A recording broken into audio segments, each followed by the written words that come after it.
ओम, नमस्ते जी।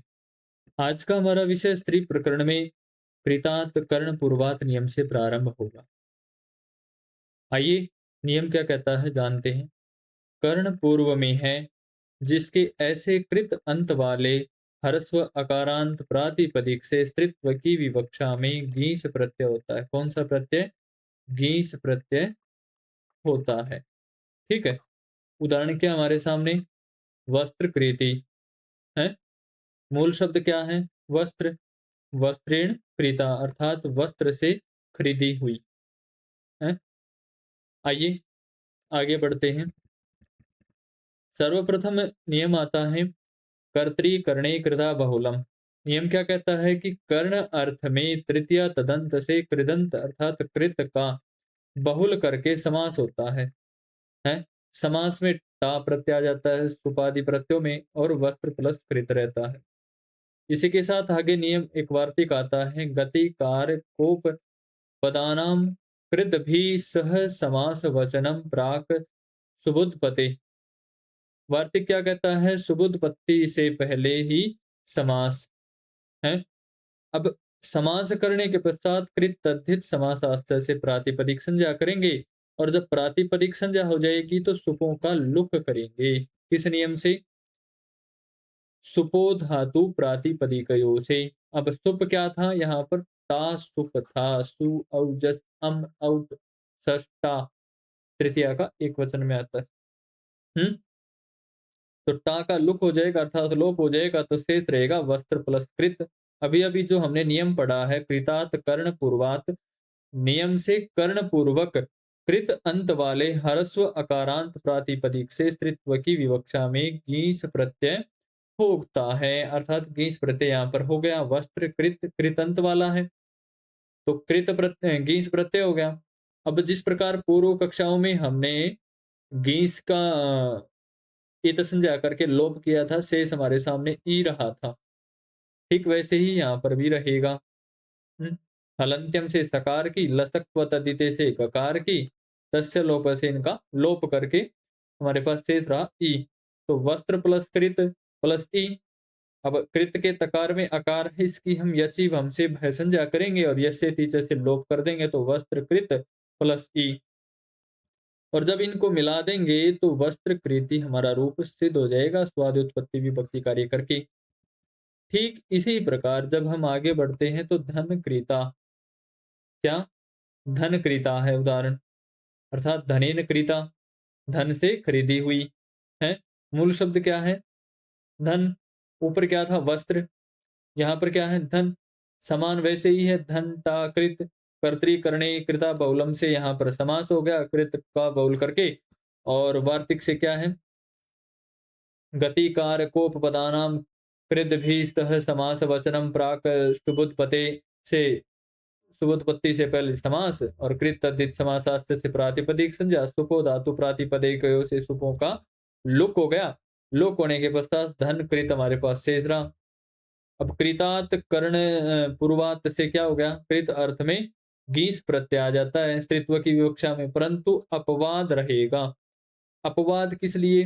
हमें बनाना क्या है? कृता। अब जब कृता बनाना है तो अपवाद रूप में यहाँ कौन सा प्रत्यय आएगा? है टाप प्रत्यय आएगा अजात्य तष्टाप से। है तो धन कृत टाप। अब टाप का टय की और पै की अलंत्यम और चोटू से इचन जा करके तस्य लोप से लोप कर देंगे, हमारे पास शेष रहेगा आ। और जब आ शेष रहेगा तो धन कृत आ है। जिस प्रकार पूर्व में हमने यची वम से भय संज्ञा करके यस्तेति से लोप किया था, ठीक वैसे ही यहाँ पर भी करेंगे और स्वादुत्पत्ति विभक्ति करके धन कृता रूप हम सिद्ध कर देंगे। ठीक है। ठीक इसी प्रकार जब आगे बढ़ते हैं तो अगला नियम आता है स्वांग गाचोपसर्जनाद संयोगोपधात। नियम क्या कहता है कि संयोग उपदा में नहीं है, जिसके ऐसे उपसर्जन अर्थात अप्रधान अथवा विशेषणवाची जो स्वांगवाचक शब्द तदंत प्रातिपदिक से स्त्रीत्व की विवक्षा में विकल्प से गीस प्रत्यय होता है। एक बार गीस प्रत्यय होगा और एक बार नहीं होगा।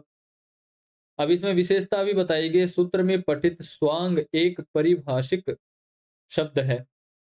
अपना अंग वाचन नहीं। ठीक है? स्वांग एक परिभाषिक शब्द है, अपना अंगवाचक नहीं है, जिसे निम्नलिखित कारिका में परिभाषित किया है। अब पूर्व में हमने कारिका शब्द पढ़ा था ना, कारिका को कैसे सिद्ध किया था? हुँ? पढ़ा था या नहीं पढ़ा था? हाँ, आया ना ध्यान में आपको? तो वहीं अब कारिका आ रही है। अद्रवं मूर्तिमत् स्वांग प्राणिस्थमविकारजम् अतस्ततः तत्र दृष्टं च तेन चेत्तथायुतम्। अब वार्तिक क्या कहता है? सॉरी, कारिका क्या कहती है? अर्थात जो पदार्थ द्रव्य अद्रव्यम अर्थात तरल न हो, मूर्तिमानम दृश्य हो, हैं? मूर्तिमत अर्थात जो तरल न हो, मूर्ति हो, विकार से उत्पन्न न हुआ हो, तथा प्राणियों में स्थित रहता हो, हैं? प्राणी स्थम वि प्राणी स्थम विकारजम अर्थात प्राणियों में स्थित रहता हो, वह स्वांग कहलाता है। इससे इसके अतिरिक्त ऐसा पदार्थ जो अब प्राणियों में स्थित न हो, परंतु प्राणियों में देखा अवश्य गया हो, उसे, तथा ऐसा अंग जो प्राणियों के समान मूर्ति आदि में भी दिखाई दे, उसे स्वांग कहा जाता है? अब हमारे शरीर के अंदर ऐसा कौन सा अंग है जो पहले विद्यमान था, बाद में नहीं रहा? जैसे हमारे सिर के बाल हैं, जैसे हमारे नाखून हैं। तो आइए उदाहरण के माध्यम से इसको समझने का प्रयत्न करते हैं। उदाहरण क्या, हमारे पास अतिकेशी अर्थात मूल शब्द क्या है? केश है। केशांति क्रांता अर्थात बहुत केशों वाली है, बहुत केशों वाली। अब केश पहले थे हमारे शरीर पर, मूर्ति पर भी होते हैं और बाद में हट जाते हैं? इसमें यही बताया ना कारिका में। तो अति केशी शब्द को हम यहाँ पर सिद्ध करेंगे। केस सस अति, एक नियम आता है अत्यादयः क्रांताद्यर्थे द्वितीयाया। क्या कहता है कि क्रांत अर्थ में विद्यमान अति का द्वितीयांत के साथ समास होता है। नियम से समास हो गया। कृत तद्धित समासास्त्र से प्रातिपदिक संज्ञा हो गया। यहाँ पर सस सुबंत है तो सुपो धातु प्रातिपदिकयो से सुपों का यहाँ पर लुक हो गया, तो सस को यहाँ से हम लोप कर देंगे, लुक कर देंगे, तो हमारे पास शेष रहा केस प्लस अति है। समास प्रकरण में हमने एक नियम पढ़ा था, एक विभक्ति चा पूर्व निपाते सूत्र से विग्रह से नियत विभक्ति वाले केश शब्द की उपसर्जन संज्ञा हो जाएगी। अब जब उपसर्जन संज्ञा हो जाएगी तो उपसर्जनम पूर्वम, तो जिसकी उपसर्जन संज्ञा हुई है उसको पूर्व में प्रयोग करेंगे, हैं? उसका पूर्व में प्रयोग, तो अति पूर्व में हो गया, हैं? हमारे पास शेष क्या रहा? अति प्लस केस, केस था, हैं? तो जब हम यहाँ पहुंच जाते हैं तो एक नियम आता है, अभी अभी जो हमने पढ़ा था, स्वांगाचोप सर्जनाद संयोगोपधात। नियम क्या कहता है कि स्त्रीत्व की विवक्षा में असंयोग उपधा वाले स्व अंगवाची है,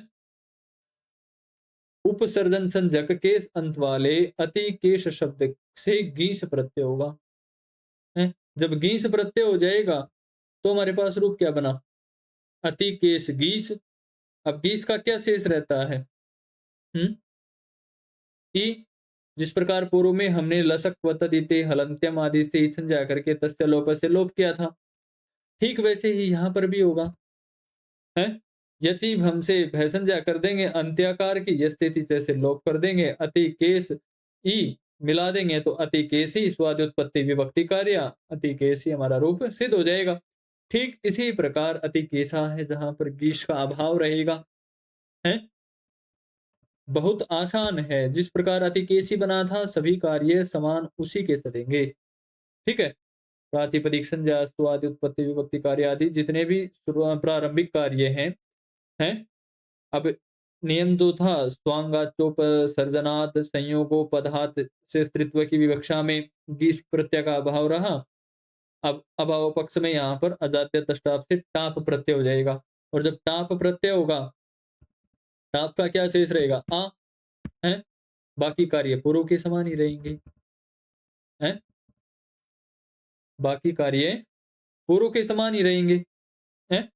यसी भम से बैसन जाकर के ये स्थिति से बैसन जग का लोप अति केस और स्वाद स्वाद उत्पत्ति भी भक्ति कार्य करके हमारा रूप सिद्ध हो जाता है।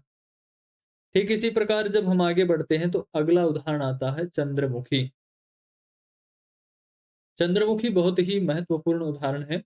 अति केश भी तो बहुत महत्वपूर्ण था, परंतु चंद्रमुखी भी बहुत ही अधिक महत्वपूर्ण है। आप नाटक, फिल्म आदि भी देखते होंगे, उसमें भी चंद्रमुखी नाम का एक किरदार आता है। अर्थात चंद्रमा के समान मुख वाली है। मूल शब्द क्या है यहाँ पर? चंद्र है। अनेक मन्य पदार्थे से यहाँ पर बहुरी समास की प्राप्ति है और बहुरी समास होने के पश्चात कृत तद्धित समासास्त्र से प्रातिपदिक संज्ञा, सुपो धातु प्रातिपदिकों से सुपों का लुक। लुक होने के पश्चात सप्तमी विशेषणे बहुव्रीहौ से चंद्रमा की चंद्र शब्द का यहाँ पर पूर्व में प्रयोग हो जाएगा। और जब अब चंद्र का पूर्व में प्रयोग होगा तो हमारे पास लुक क्या बनेगा? पता नहीं। है चंद्र प्लस मुख। अब चंद्र प्लस मुख बन जाएगा तो स्वांग,